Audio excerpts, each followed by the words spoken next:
Hello and welcome to the channel. The fact that you are here watching this must be good news for you, because it means that you are at least interested in quitting smoking if you haven't already. My name's Ben. I'm an ex-smoker. I smoked for about 20 years, sometimes 20 a day on average, sometimes more, sometimes a little bit less. But I guess on average over the course of 20 years it was about 20 a day. I quit on the 3rd of January at 8:30 in the evening in 2020. Just 2 years ago. 2 years and 6 days, 7 days? It's the 9th today I'm recording this on.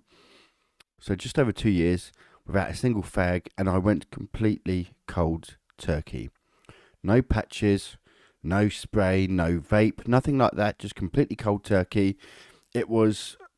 I probably attempted 5 or 6 times. You're over the course of this channel, I'm going to post videos as often as I can, and explain my experiences. So this isn't a counselling, this isn't a hypnotherapy or anything like that. It's just an ex-smoker giving his experience and hopefully some encouragement so that you can also quit smoking if you haven't quit already. You could be someone who's thinking about quitting smoking, haven't quite taken the plunge yet. You could be someone who's just quit smoking and perhaps needs a little bit of encouragement, a little bit of guidance. Perhaps hearing from other people's experiences might just help you in terms of thinking about your own experiences. It could be that you've, like me, you're completely, couple of years or more, and that actually you like hearing about other people's stories, that you like hearing about how other people have managed to quit smoking. Now, like I said, for every person is different when it comes to quit smoking. So there's no point me telling you what works, what doesn't work, because everyone will have different motivations and so on and so forth. But the key thing for me is to let you know that you can do it. It is absolutely possible. I thought I would never quit smoking. My wife thought I would never quit smoking. My friends thought I would never quit smoking. When I did quit, and I will use the word quit rather than give up, because I haven't given anything up. I haven't. It's not like chocolate, is it? Where you think, there's something indulgence that you think, I'm gonna not do that for a month or whatever. I'm not giving anything up. I'm quitting. So, firstly, having that terminology correct, I think, is an important step, because you don't want to give it up. You don't want it to be like it's like a treat that you're giving up. This is your life. This is your life. I'm not going to spend time on this channel talking about your health. I might talk a little bit about money because of experience, but I'm not going to sit here and say, well, smoking's bad for you. Well, I didn't know that. I had no idea smoking was bad for you. We all know smoking is bad. We all know it's terrible for our health, amongst other things. So I'm not going to sit there and patronise and say, well, you shouldn't do that because it's bad for your health. I knew it's bad for my health. I'm sure you know it's bad for your health. Like I said, financially, there are many benefits. And I'll talk about those benefits because it's a motivation, and you have to be motivated. If you're going to quit smoking, if you're watching this video now and you're worried about quit smoking, you're scared about it, I can tell you now, you need to be motivated. You need to have that carrot dangling in front of you. And everyone, that carrot is different for different people. For me, personally, it was when my wife said that she was pregnant and we were going to have our first son together. And for me, that was do I really want to bring my son into this world where, his father smokes? No, it didn't. That was my carrot. That was my motivation. And what actually happened, we come back from the United States. We'd been there on our honeymoon. And that's where my wife fell pregnant. And we got back and I bought us back, as you do from foreign climates. I bought back a load of fags. Quite cheap over there. Certainly cheaper than what they are here in the UK. And we all know, again, the cost of fags these days. And I bought back a few, and when we found out that my wife was pregnant, I said, right, that's it. I'm finishing these fags. Once they're gone, they're gone. And it was the first time. I've tried to quit several times, and I'll talk about those in future videos. But it was the first time that I'd gone cold turkey, that I didn't use anything like patches or spray, vape. I've tried electronic. I never really went onto the vape scene, but I did try some electronic fags at one point. I've tried patches. I've tried spray, both all and naval. I've done counselling. I mean, I've God knows how many things I've done. Yet the one thing that actually worked was going cold turkey. But I think the fact that I had it planned in my head, so we found out at the beginning of December. By the time I quit was the 3rd of January.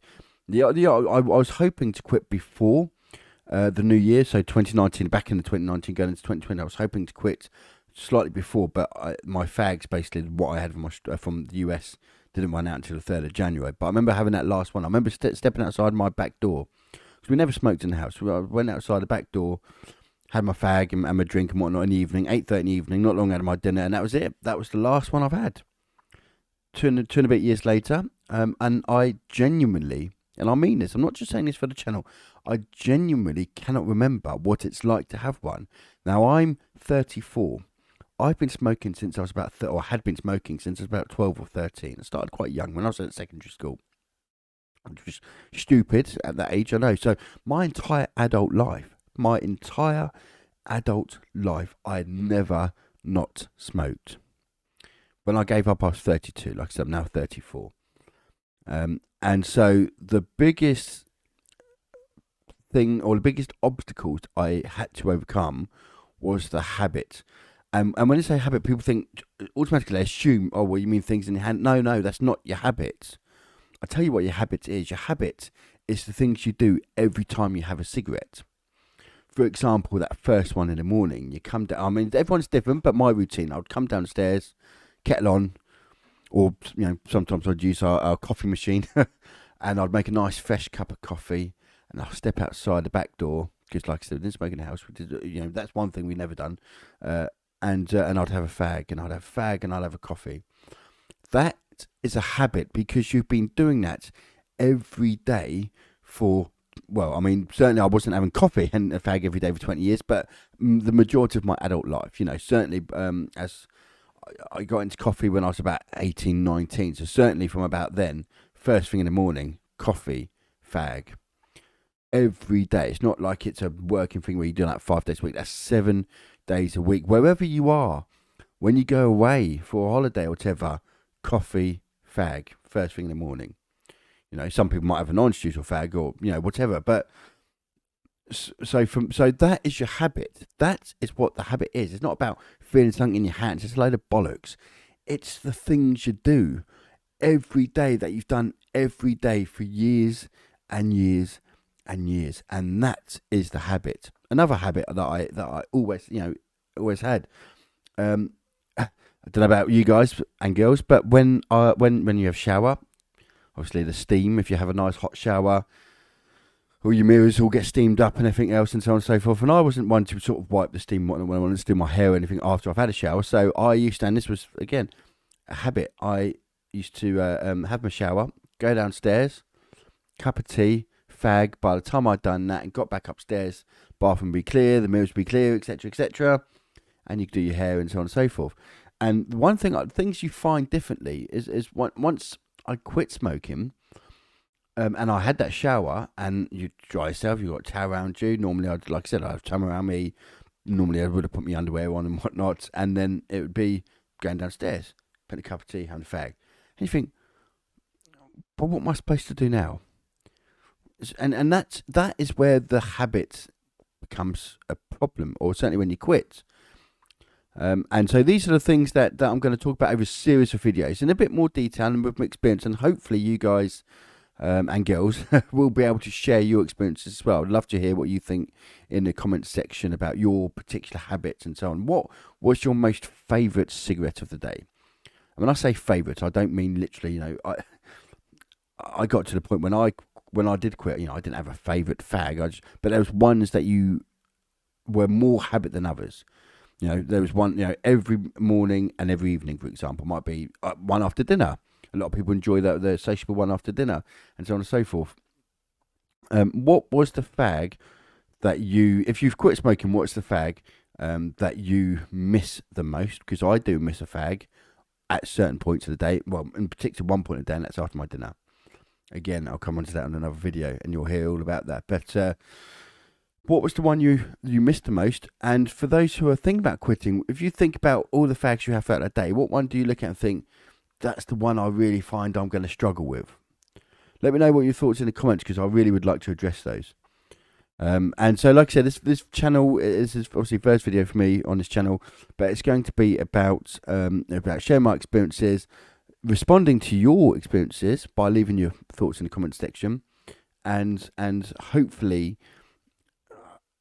and it may even be a long shot. I really don't know, but hopefully my experience will help people be able to quit smoking themselves. Because I really would like to move to a smoke-free society, and I know there are thousands of people out there that would love to quit. They feel they've got shackles on, and just really want to release themselves from the shackles. And I'll tell you something now, I can say hand on heart that I definitely feel like I had shackles on and they're now no longer there. I do feel free in my life. Smoking does control your life. I'm going to do a separate video of that, and I'm going to give examples as well, so keep an eye out for those. If you do like this video, don't forget to smash that like button. If you want to see all these videos that I'm going to release going forwards, click the subscribe button, click the notification bell, and click to all within the notifications. That way you won't miss any videos. And I really hope that you would join me as I release these videos over the next several weeks. And hopefully, I just hope that over the next several weeks of posting these videos, that we'll find some people that will come back and say, you know what, I've quit smoking, I'm moving, I'm going with it, and hopefully that it's successful. Until the next time, take care, and I'll see you all again soon.